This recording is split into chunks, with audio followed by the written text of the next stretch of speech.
Fever just lost back-to-back games against the Dallas Wings, 19-0 run, against the Washington Mystics, 18-7 to start the fourth quarter. Lost the lead, lost the game. We just lost back-to-back games against teams we had no business losing to, even without Caitlin Clark. It looked like the Indiana Fever has lost another game due to Kelsey Mitchell. Guys, for this one here, well. So, it looks like Stephanie White and Kelsey Mitchell just took another game they should have won and turned it into a total comedy show.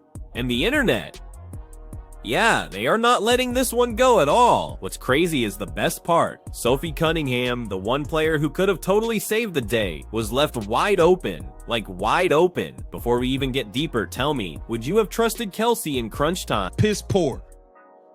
It looked like a third grader. Listen, it's honestly tough to believe we're still having this conversation, but the Indiana Fever just always managed to give us new material. This latest mess, it was a complete disaster. It's all thanks to Stephanie White's play calling, and honestly Kelsey Mitchell just not being able to close out games. It was the kind of meltdown that makes you want to scream at your TV. And Sophie Cunningham, she was literally standing there looking like the human answer key, wide open, arms ready, probably mouthing, "Pass me the damn ball." She's definitely not ready to be ignored like that. Group text from your aunt at midnight.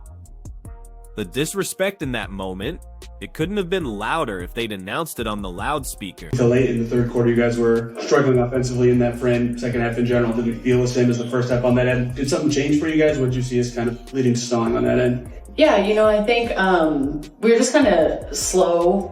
And every time that we're slow, especially defensively, it just somehow affects our offense. And so I think the thing that we just have to continue to do that kind of got us on the run we had before the last couple games was we were aggressive at the opposing attack on defense, and that led to easy transition buckets. That led to everyone being aggressive and on their front foot on the offensive end. And, we have new players, and that's okay. But, we just have to adjust, and we need them. We've faced a lot of adversity. The thing is, both of them should have been used that way. This is just what happens when ego gets in the way of making good decisions. Stephanie White clearly thought Mitchell was her go-to player to finish the game. But seriously, Kelsey has the consistency of one of those vending machines that just eats your dollar and gives you nothing back. Sure, she can score in spurts, we all know that, but when the game is actually on the line, history has shown us exactly what goes down.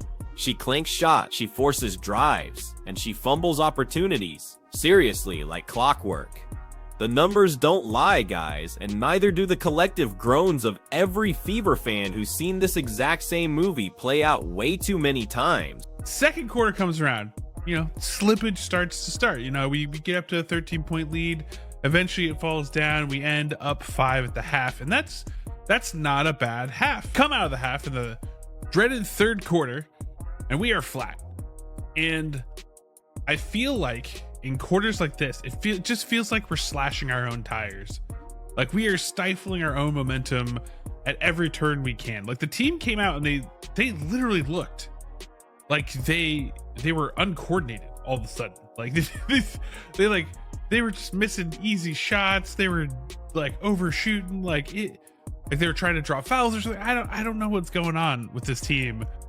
Now, before we go all in on the finger pointing, let's actually talk about Sophie Cunningham for a second. This woman, she has absolutely proven time and again that when you need a bucket late in the game, she is just not scared of that moment. Sophie might not be a superstar, but she's totally reliable, she's clutch, and she brings an energy that makes defenses nervous. And on this night, she was wide open. She was practically waving a neon sign that said, "I got," yet somehow Stephanie White picked the least clutch option available. That's not just bad coaching, that's coaching malpractice, plain and simple. And here's the kicker, even Caitlin Clark, who's in her second year now and has honestly carried this team way more than the coaching staff probably deserves, looked completely fed up. The cameras caught her face right after the final play, and you absolutely didn't need to be a body language expert to read it. It was pure frustration. She's out there busting her tail, trying to give this team some actual relevance, and then she has to watch her coach hand the ball to a player who has consistently failed in those exact moments. Clark's face just screamed what every single fan was thinking. Why in the world did you not pass to Sophie?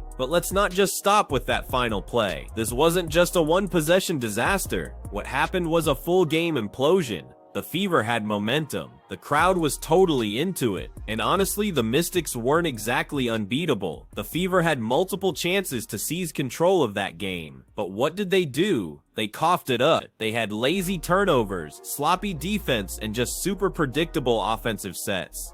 Stephanie White looked like she was literally reading plays out of a decade-old coaching manual. Meanwhile, her players looked completely lost and totally out of rhythm. This is exactly what happens when you combine poor preparation with poor execution. And then, when it mattered the most, you top it all off with the wrong player taking the wrong shot. Seriously, regret doesn't even begin to cover it. Carolyn Peck been? And where has the Indiana Fever are a more dangerous team without Caitlin Clark conversation gone?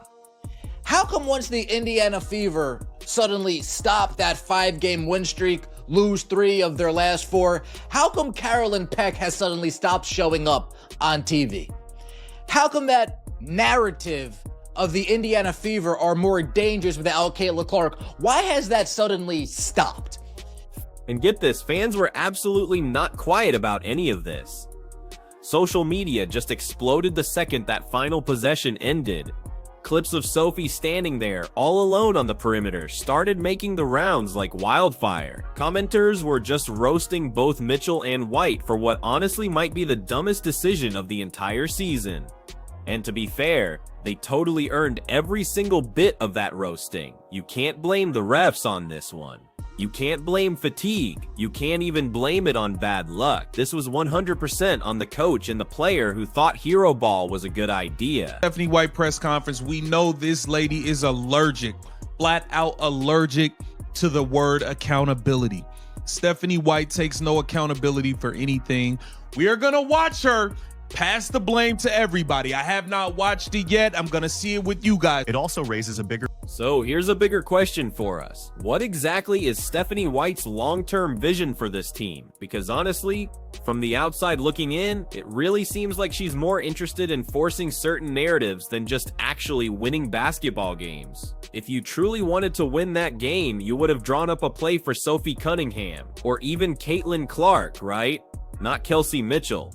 Look, that's not meant to be disrespect to Kelsey. Well, actually, maybe it is, but it's also just the plain truth. At this point, Mitchell has shown us who she is. She's not a closer. She's just not reliable under pressure. Yet somehow, she keeps getting handed the keys at crunch time. That's pure insanity. And if you're Sophie Cunningham, how do you not feel completely slighted right now? You did your job. You spaced the floor perfectly.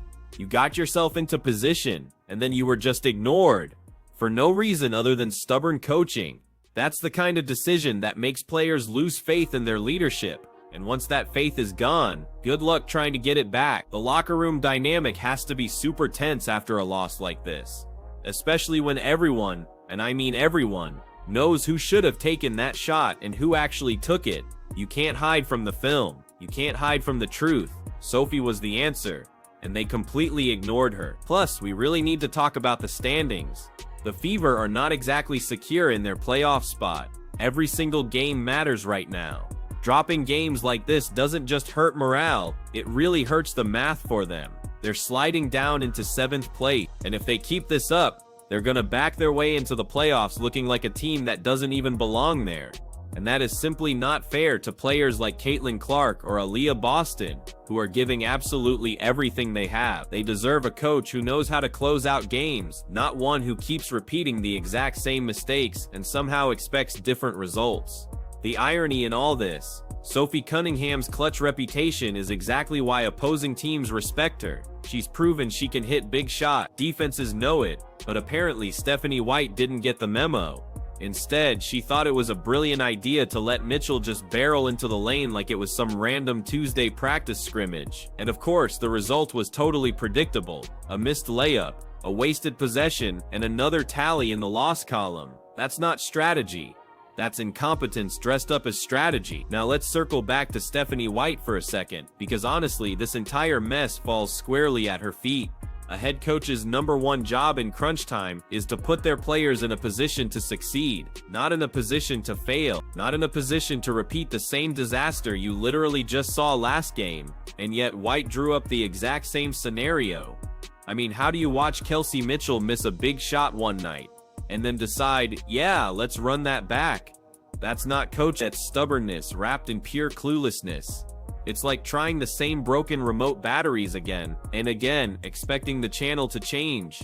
At some point, you gotta admit the batteries are dead, and that's exactly what Mitchell is in crunch time.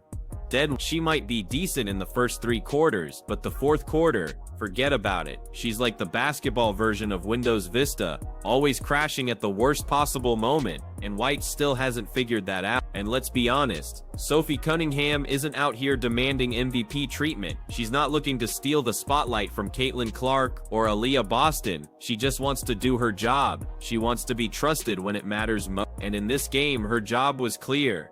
Take that wide open 3 and send the crowd into orbit. The fact that she didn't even touch the ball? That's downright criminal. Sophie's probably replaying that possession in her head right now, wondering how in the world she got iced out by a coach who supposedly preaches team basketball. Yeah, team basketball, unless your name is Sophie Cunningham, apparently. Now about Caitlin Clark, people forget she's in her 2nd year as a pro. She's not a rookie anymore. That means she's not just the shiny new toy in the WNBA, she's the foundation the Fever are supposed to be building around. And here she is, watching her coach blow another late game situation by trusting the wrong player. If you're Clark, how do you not wonder, is this the organization that's actually going to let me reach my full potential? Because right now, the answer looks like a hard no. This isn't just about losing games, it's about losing trust. And when you lose trust with your best player, the clock starts ticking on her patience. That's dangerous for a franchise that absolutely cannot afford to lose her. And while we're on it,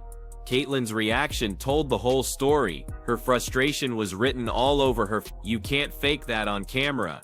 And the fans saw it too. That wasn't the face of someone upset about a missed shot. That was the face of someone who knows the wrong decision was made and is just sick of watching the same mistakes drag this team down. If she's already this annoyed in year 2, what's she going to look like in year 3 if nothing changes? Spoiler alert, it won't be pretty. Fans have been saying this for months, but the Fever front office clearly isn't listening. They need to stop overvaluing Kelsey Mitchell in big moments. She's had years to prove she can be a closer, and guess what? She hasn't. You know what you call a player who's been given chance after chance to prove they're clutch and never delivers? A liability. And yet, she keeps getting the ball like she's some kind of Kobe Bryant clone. The delusion is real, and let's not act like this is a one-off. This team has made snatching defeat from the jaws of victory their official brand this season. Close games don't excite Fever fans anymore, they terrify them. Because everyone knows how the script ends. You'll get flashes of brilliance from Clark, solid work from Boston, maybe some big minutes from Lexi Hull or Sonia Citron, and then, boom, the ball ends up in Mitchell's hands with the game on the line, and it's bricked into oblivion. Rinse, repeat, regret. Meanwhile, Sophie Cunningham sits there being the adult in the room. She spaces the floor, she moves without the ball, she does the dirty work, and when her number is called, she usually delivers. That's exactly why fans are angry on her behalf. This wasn't just a wasted possession, it was a slap in the face to a player who earned the right to take that shot. Sophie might not get all the headlines, but her teammates know her value, and after this debacle, it's impossible not to wonder if she's questioning her role on this team too. And speaking of teammates, how do you think Aaliyah Boston feels? She put up a strong stat line again, because of course she did. She's the most consistent player on this roster, only to watch the game slip away on a brain-dead coaching decision. Boston deserves better. Clark deserves better. Cunningham definitely deserves better. What they don't deserve is a coach who treats end-of-game possessions like a lottery ticket, just hoping maybe this time Mitchell won't screw it up. Spoiler alert, she will. It's even worse when you look at the standing. The Fever are 18-16 now, hanging on to 7th place by their fingernails. That's just not good enough. Not for a team with this much talent, and the losses aren't just losses, they're total momentum killers. You can't build confidence when every close game ends in disaster. By the time the playoffs roll around, this team is either going to be mentally fried or packing for Cancun, and you can thank Stephanie White and her brilliant strategy for that. Fans aren't stupid. They see what's going on. They see the wasted possessions, the poor decision-making, and the stubbornness from the bench, and they're calling it out loudly. Social media receipts don't lie. The internet roasted Mitchell and White after this game, and honestly, they deserved every meme, every sarcastic comment, and every trade Kelsey now tweet, because this is what happens when you ignore the obvious. You get clowned, and they absolutely earned that clowning. The real tragedy in all this, it's the wasted potential. This team genuinely has the pieces to be great. Caitlin Clark is a generational talent. Aaliyah Boston is a rock in the paint. Cunningham is a reliable shooter, and even role players like Lexi Hull can make a difference. But when your coach can't manage the final 2 minutes of a game, all that talent just gets flushed down the drain, and that's exactly what happened here. It wasn't about the Mystics being unstoppable, it was about the Fever beating themselves again. So here's the bottom line. Stephanie White and Kelsey Mitchell just handed the game away, and the regret is instant for everyone. White for making that call, Mitchell for bricking yet another clutch opportunity, and the entire team for watching Sophie Cunningham get treated like an afterthought. That's the story here, and unless something changes fast, this won't just be one bad night. It'll be the legacy of this team, instant regret, over and over again. So what did you think? Should Sophie Cunningham have been the one to take that final shot, or do you still trust Stephanie White's visions? Because from where I'm sitting, it looks like instant regret all around. Let me know in the comments, hit that like button, and don't forget to subscribe so you don't miss the next Meltdown Breakdown.